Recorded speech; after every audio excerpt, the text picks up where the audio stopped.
paninindigang tama upang mangibabaw po ang batas, hindi po ang ambisyon ng mga sakim sa kapangyarihan.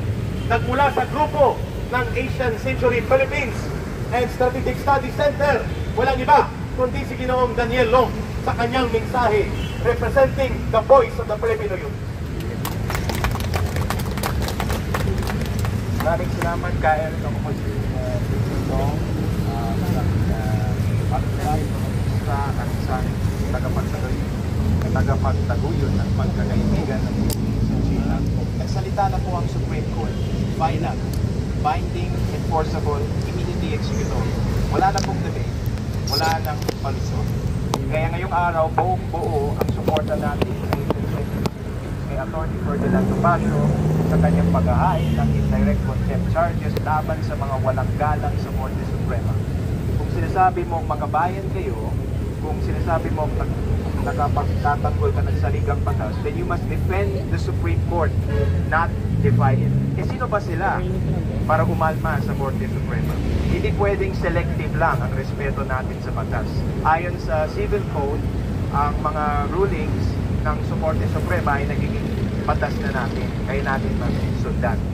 Hindi pwedeng okay lang ang hindi mo susundin ang batas kapag natalo kayo. Hindi ito usapin ng accountability. Ito ay halatang political agenda lamang.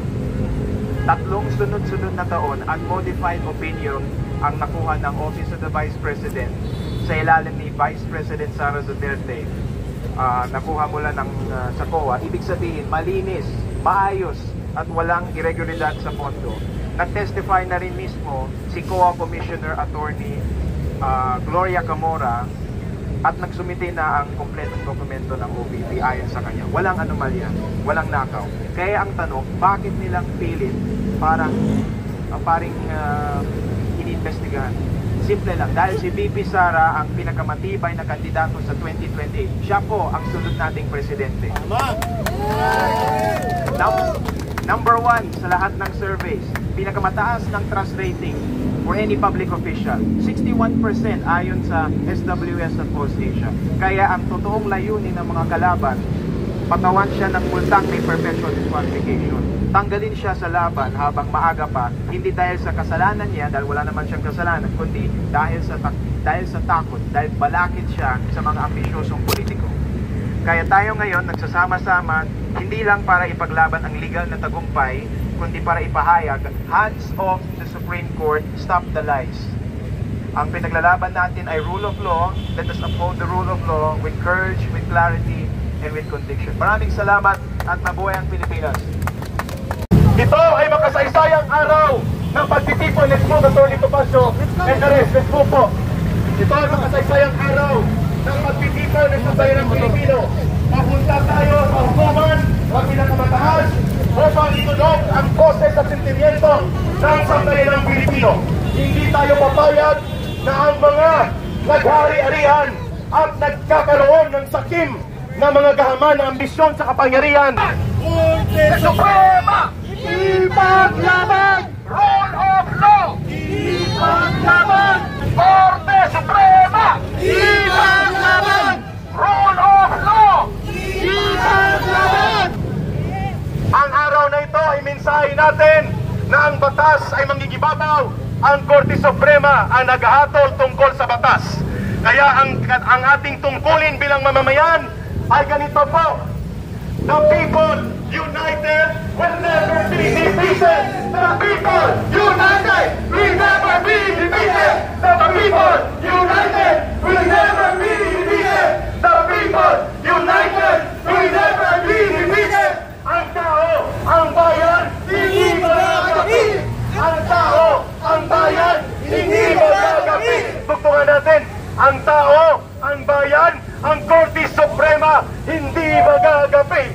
Ang tao, ang bayan, ang Korte Suprema, hindi magagapi. Ang tao, ang bayan, ang Korte Suprema, hindi magagapi. The people united will never be defeated. The people united will never be defeated. Ang taong bayan, mauna ang mga riders. We will follow you. I-control nyo na ang distance po ninyo.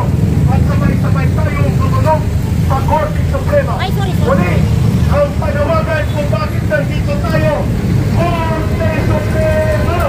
Iwan naman! Gusto ko ang tulong ng mga mamamayan, Korte Suprema! Iwan naman! Korte Suprema! Iwan naman! Palinda! Hindi pa natatapos ang ating misyon at pagsabihin ng tunay na kailangan ng ating bansa. Kung kaya ang ating panawagan, bayan, bayan, bayan mo! Di patapos ang laban mo! Di patapos ang laban mo! Ang panawagan mo, Korte Suprema! Rule of law! Korte Suprema! Rule of law!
Ng taong bayan ang panawagan ng mamamayang Pilipino hinggil sa naganap na pagpasura ng Korte Suprema sa impeachment na basura naman talaga. Ito ang panawagan ng mamamayang Pilipino. Korte Suprema!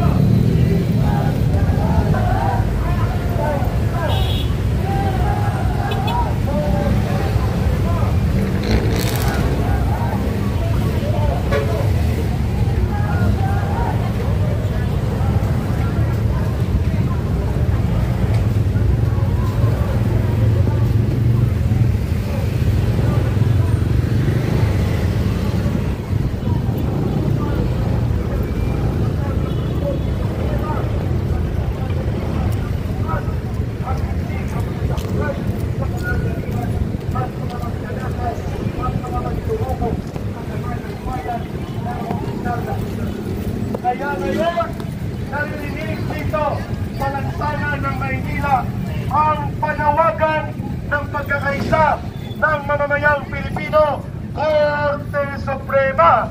Ipaglaban! Korte Suprema! Rule of law! Lalapit na po tayo! Ipaglaban ang Supreme Court! Huwag niyo po tayong naglalakad sa Korte Suprema.